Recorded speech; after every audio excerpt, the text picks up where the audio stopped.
Gravity Guy here. Today I'm going to show you how some birds require a change in gravity to raise their young. Some birds migrate every year.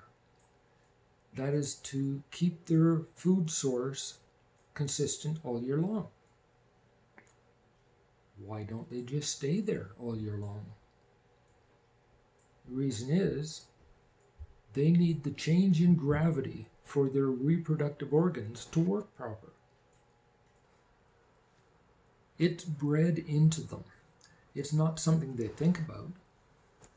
Migratory birds need the change in gravity. They need a light and a heavy for their eggs to be laid.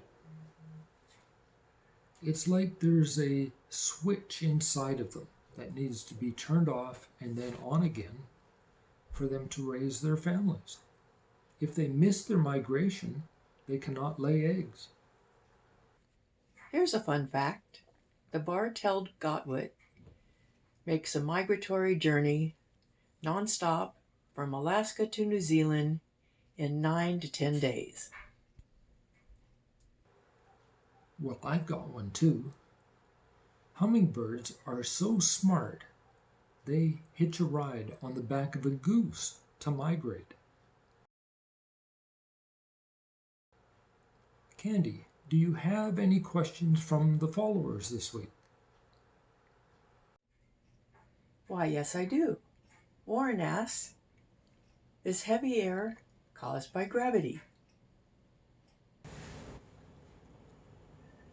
Actually, Warren, gravity has little effect on the air.